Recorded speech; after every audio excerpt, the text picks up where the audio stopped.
अस्सलाम वालेकुम जी। मैं हूं रशीद बलोच। आप दरून टीवी इस वक्त देख रहे हैं और आज हमने कुछ जर्नलिस्ट ने नवाब असलम खान रैसानी से मुलाकात की। कुछ ऑफ द रिकॉर्ड बातें हुई और कुछ ऑन द रिकॉर्ड, और काफ़ी देर तक गपशप रही।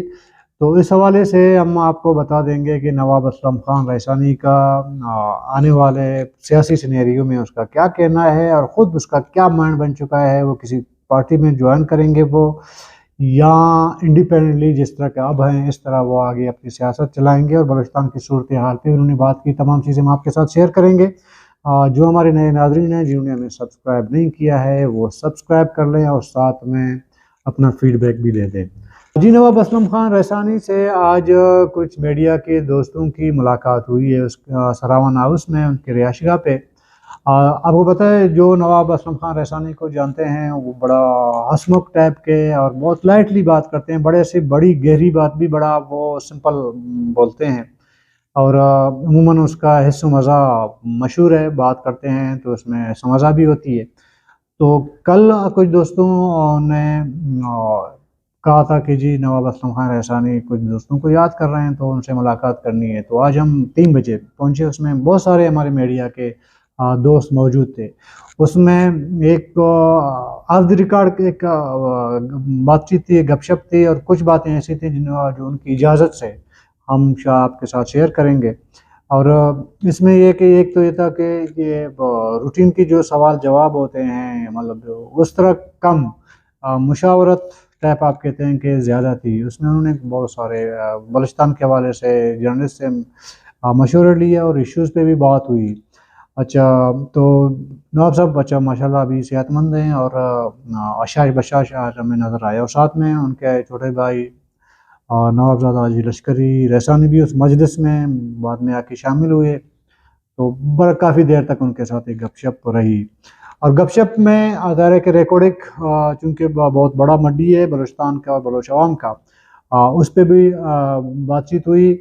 और इसके अलावा ग्वादर ज़ाहिर है कि एक बर्डन मामला है हमारा ग्वादर पोर्ट का, उस पे भी बातचीत हुई। और उनसे बातों बातों में ये भी मालूम हुआ कि वो आने वाले टाइम पे कौन सी जमात ज्वाइन करेंगे। और ज़ाहिर है कि उनका एक माइंड बन चुका है तकरीबन अभी से कि वो कौन सी जमात में शामिल होंगे। तो हम आपको बताएंगे बाद में कि कौन सी जमात में शामिल होंगे। लेकिन पहले ये बता दें कि रिकॉर्डिंग के हवाले से जब हमने बात की तो उन्होंने खुल के कुछ चीज़ें बताई। उन्होंने कहा कि रिकॉर्डिंग का जिस तरह का मुआहदा हुआ था मौजूदा हुकूमत के दौर में, तो उसमें उनके खुद कुछ खदशात हैं। और वो बता रहे थे कि रिकॉर्डिंग वो बलूचिस्तान हुकूमत खुद भी रन कर सकती है, मतलब रिकॉर्डिंग पे वो काम कर सकती है, कोई रॉकेट साइंस नहीं है। जब हमने उनसे पूछा कि किस तरह का कर सकती है बलूचिस्तान हुकूमत, तो उनका एक जवाब था, इस पर आप इख्तलाफ भी रख सकते हैं, जो ज़ाहिर है कि टेक्निकल लोग हैं वो इस पर ज़ाहिर है कि अपनी राय दे सकते हैं। उन्होंने कहा कि देखें, अगर हम सरमाया खुद लगा दें और लोग जो लोग बाहर से ज़ाहिर कंपनियां भी बाहर से लोग हायर करके ले आते हैं, तो हम भी बाहर से लोगों को हायर करके ले आएँ इधर, हम उस पे काम करें तो इससे हमें एक तो ये कि माली फ़ायदा होगा काफ़ी सारा, और दूसरा ये कि हमें ये भी पता चलेगा कि कितना माल मटेरियल रिकॉर्डिंग से उसका रिज़र्व कितना है, और रोज़ाना की बुनियाद पे उसमें कितना माइनिंग होती है और कितना उसमें ज़ाहिर है कि सोना है, तांबा जो भी है, वो एक मिकदार हमें पता चल जाता है कि कितनी मिकदार में रोज़ाना के हिसाब से हमें मालूम होता है। तो ये एक मतलब एक नॉलेज होगी हमारे पास और हमें आइडिया हो जाएगा कि कितना होगा। अब तक जो ज़रा कि रिकॉर्डिंग में जो कानकुनी हुई है या माइनिंग हुई है, उसमें तो हम डिपेंड हैं जिस कंपनी को हमने दिया है, तो डिपेंड है वो जो हमें इंफॉर्मेशन शेयर करता है, तो वही मालूमात जो है हमारे पास होती है। और हमारे लोग इतने टेक्निकल नहीं होते कि उनको हर चीज़ का पता हो कि यहाँ पे क्या हो रहा है। हालांकि बलूचिस्तान गवर्नमेंट का या उसकी एक टीम जो है हुकूमत की, वो रिकॉर्ड को या साइंदा को वहाँ पे बैठी होती है, लेकिन वो ज़ाहिर है कि उनको इस तरह के मालूमात नहीं होती। एक ये दूसरा तो नवाब असलम खान का ये ज़ाहिर है कि कहना था कि मैंने ग्वादर को सरमाया दारुल हुकूमत बनाया था और उसमें मैंने पूरे एक सेटअप बनाई थी वहाँ पे, 7-8 सेक्रेटरीज के लिए ऑफिस बनाया था और सीएम हाउस भी वहाँ पे बनाया था, लेकिन चूँकि एक अब बाद में उनकी हुकूमत ख़त्म हो गई तो वो चीज़ हो नहीं सकी, वो जो हमें करना था। अगर होता तो इस वक्त ग्वादर की सूरत हाल ये ना होती जो आज है।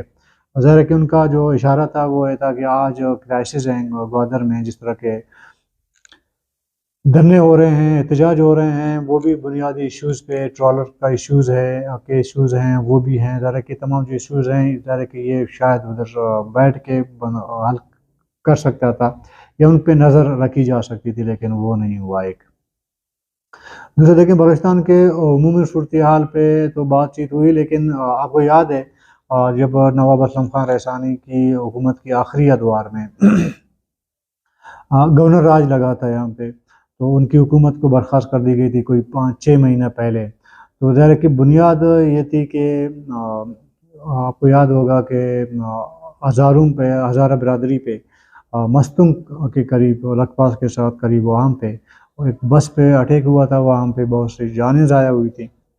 तो उसी को बुनियाद बना के नवाब असलम खान रैसानी की हुकूमत ख़त्म की गई थी, लेकिन नवाब असलम रैसानी का कहना था कि उनकी हुकूमत की मतलब ख़ात्मे की बातें उनको काफ़ी पहले 2-3 महीने पहले पता थी कि मेरे ख़िलाफ़ मतलब ऐसा हो सकता है, मेरी हुकूमत ख़त्म हो सकती है। यानी कि मीडिया में उनके बकौल के इशारे मुझे मीडिया के ज़रिए मिल रहे थे और कुछ ऐसे इश्यूज़ थे। ज़ाहिर है कि उनका आसिफ अली जरदारी से भी नहीं बन सका और इस्टेब्लिशमेंट के साथ भी शायद नहीं बन सका, और वो वजह भी रिकॉर्डिक ही बना था। रिकॉर्डिक का जो मुआहदा था, उस time Iftikhar Chaudhry chief justice थे, तो वो रिकॉर्डिक बनी थी उनकी हुकूमत की खात्मे की। तो ये उन्होंने कहा कि जी हमें सब बहुत पहले पता था कि ऐसा होगा। आने वाले सिनेरियो में उनकी कुल की ज़ाहिर बात ही बहुत से ऑफ द रिकॉर्ड थे। ऑन द रिकॉर्ड में मुख्तसरन आपको ये बता दूं कि नवाब असलम खान रैसानी ने ज़हनी तौर पर बिल्कुल वो यकसी हो चुके हैं और फैसला कर चुके हैं कि उन्होंने आने वाले बहुत जल्द ही जमीयत उलमा इस्लाम में उन्होंने शामिल होना है। चूँकि इससे पहले आपको याद होगा कि मौलाना फजल रहमान सरावन हाउस आए थे और उनको कहा गया, उनको दावत दिया गया था, तो उसके बाद भी हमारी मुलाकात हुई तो उन्होंने कहा कि मौलाना फजल रहमान साहब ने उनको दावत दी है जमीयत में शामिल होने की। तो मैंने कहा कि मैं अपने दोस्तों से मुशावरत के बाद, इलाके के लोगों से मुशावरत के बाद मैं फ़ैसला करूँगा आपके साथ मुझे जमीयत ज्वाइन करना है या नहीं करना है। तो नवाब साहब ने कहा कि जी देखें, उस टाइम भी मैंने जब मुशावरत की या ज़हनी तौर पर जब मैंने मतलब एक फ़ैसला किया था कि जमीयत में शामिल होऊंगा, लेकिन टर्म एंड कंडीशन मेरे होंगे जमीयत में शामिल होने का। तो ऐसा हुआ कि उसके बाद उनकी वालिदा फौत हो गई, उसमें वो ज़ाहिर है कि कहते हैं मैं बिज़ी रहा, और उसके बाद उनके बेटे को ज़ाहिर है कि वो बीमार पड़ गए हैं और उनको कैंसर जैसे मुज़ी मरज़ का सामना था। तो नवाब साहब के बकौल के उस टाइम जो ये लेट हुआ था, ये जो जमीयत में शमूलियत का जो प्रोग्राम है वो लेट इसलिए हुआ था कि 2 चीज़ें बीच में मसाइल सामने आए थे। एक फौतगी हुई थी और दूसरा मेरा बेटा जो है वो बीमार हो गया था, तो उसके साथ ज़ाहिर है कि तीमारदारी और इलाज मुआलजे में बिज़ी था, तो इसलिए मैं जमीयत शामिल नहीं हो सका, उसको ज्वाइन नहीं कर सका। तो अभी उन्होंने बिल्कुल फ़ैसला कर लिया है कि बहुत जल्द उनकी शमूलियत होगी जमीयत उलमा इस्लाम में। और टर्म एंड कंडीशन हमने जब पूछा, बहुत सी ऑफ द रिकॉर्ड बातें हुई, लेकिन उन्होंने कहा कि टर्म एंड कंडीशन ये है कि देखिए मैं जो सोचता हूँ बलूचिस्तान के बारे में, बलूचिस्तान की बेहतरी या यहाँ के अवाम के बेहतरी के बारे में, तो वो मैं ज़ाहिर है कि मैंने उनको कहा है कि इधर मुझे आप बाउंड नहीं करेंगे। मैं कोई फ़ैसला करूँगा उसको आप मुझे बाउंड नहीं करेंगे। अगर मैंने किसी से बातचीत करनी है या मुज़ाकरात करने हैं तब भी मैं बाउंड नहीं होऊंगा, और कोई मैंने जो फ़ैसले लेने होंगे, जो बोर्ड फ़ैसले लेने पड़ेंगे मुझे, जो बलूचिस्तान के अवाम, बलोच अवाम के लिए जो बेहतर मैं समझता हूँ होंगे, आपकी मुशावरत तो शामिल होगी, लेकिन ये है कि मैं अपना फ़ैसला ख़ुद करूँगा, उसमें मैं ख़ुद मुख्तार हूँगा। तो जमीयत की लीडरशिप की जानिब से यानी कि मौलाना फजल रहमान की जानिब से उनको कहा गया कि आप बाउंड नहीं होंगे कोई भी फ़ैसला کرنا چاہیں یا وہ. اور جاتے جاتے یہ بھی میں آپ کو بتا دوں، مجھے لگ ایسا رہا ہے ان کی باتوں سے جو اندازہ ہوا کہ شاید 2023 کے عام انتخابات میں ان کی جو ہے، کیونکہ جمعیت علماء اسلام کو اگر موقع ملا حکومت بنانے کی، عموماً جمعیت نے ہمیشہ دوسری حکومتوں کو سپورٹ کیا ہے اور ان کے کولیشن میں گئی ہے جمعیت. تو اس بار شاید جمعیت علماء اسلام نے یہ سوچ رکھا ہے کہ اس کا اپنا کینڈیڈیٹ ہو بطور وزیر اعلیٰ. تو اس ٹائم جو سب سے موضوع شخصیت ہیں وہ جمعیت علماء اسلام کے نزدیک نواب اسلم خان رحسانی ہیں. اس کی بہت سی وجوہات ہیں. ایک وجہ یہ ہے کہ جمعیت علماء اسلام نے یہ ریئلائز کر لیا ہے کہ اگر بلوچستان کے اندر اگر کوئی مستقل مزاجی سے کوئی کوئی شخصیت ہے تو نواب اسلم رحسانی ہیں. اس کو مطلب انہوں نے ایک سوچ بچار کے بعد انہوں نے فیصلہ کیا کہ نواب صاحب سے بات کرنی ہے، اس کو جمعیت میں شامل ہونے کی دعوت دینی ہے. ایک یہ وجہ ہے.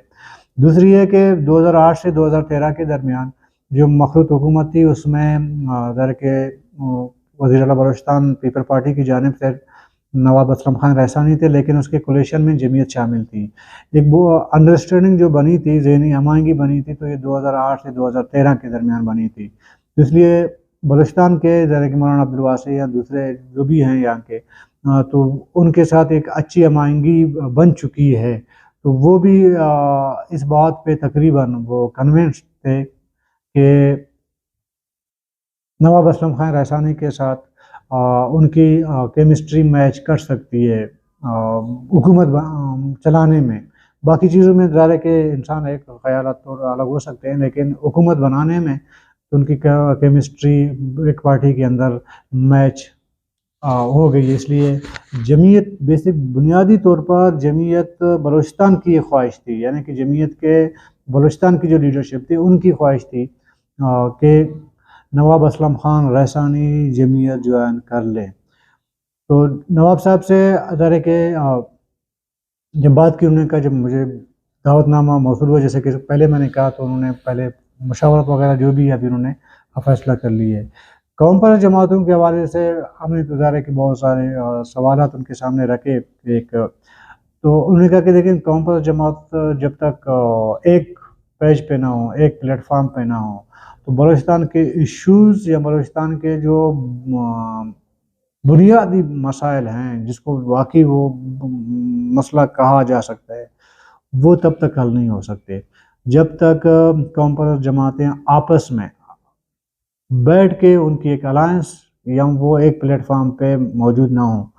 تو بظاہر نواب صاحب کے بقول کہ مجھے کوئی ایسا سیناریو نظر نہیں آ رہا کہ بلوچ قوم پرست جماعتیں اکٹھی ہو سکتی ہیں، بلکہ اس سے بڑھ کر نواب صاحب نے یہ کہا کہ پشتون، بلوچ، یہ بھی صرف بلوچ جماعتیں نہیں بلکہ پشتون اور بلوچ جماعتیں اگر اکٹھی ہوں، ظاہر کہ پلیٹ فارم ہر ایک کا اپنی جماعت کا ہوگا، لیکن بلوچستان کی ایشوز پہ یہ اکٹھے ہوں تو یہ جو آج ہمیں مسائل درپیش ہیں کہ یہاں پہ اسمبلی کے اندر سے لے کر باہر تک جو غیر پاپولر جو فیصلے ہوتے ہیں، غیر مقبول فیصلے ہوتے ہیں، یہاں بلوچستان کے مفادات کے خلاف جو فیصلے ہوتے ہیں، انجینئرنگ ہوتی ہے سیاست میں، یہ تمام چیزیں ہم اس وقت تک نہیں روک سکتے جب تک ہم ذرا کہ پشتون اور بلوچ ایک پلیٹ فارم پہ نہ ہوں. اگر وہ نہیں ہوتے ہیں، کم سے کم بلوچ نیشنلسٹ پارٹیاں وہ ایک پلیٹ فارم پہ نہ ہوں، اور جب تک ہم ظاہر کہ انتشار کا شکار رہیں گے اور انتشار سے لوگ فائدہ اٹھائیں گے، اور وہ فائدہ پھر بلوچ قوم اور بلوچستان کے عوام کا ہی نقصان ہوگا، ایک فرد کا، ایک فریق کا نہیں ہوگا. تو باقی بہرحال آف دی ریکارڈ باتیں ہوئیں، لیکن وقت کے ساتھ وہ بھی ہم آپ کے ساتھ شیئر کریں گے. تب تک اپنے اور رشید بلوچ کو اجازت دیجیے گا. اللہ حافظ.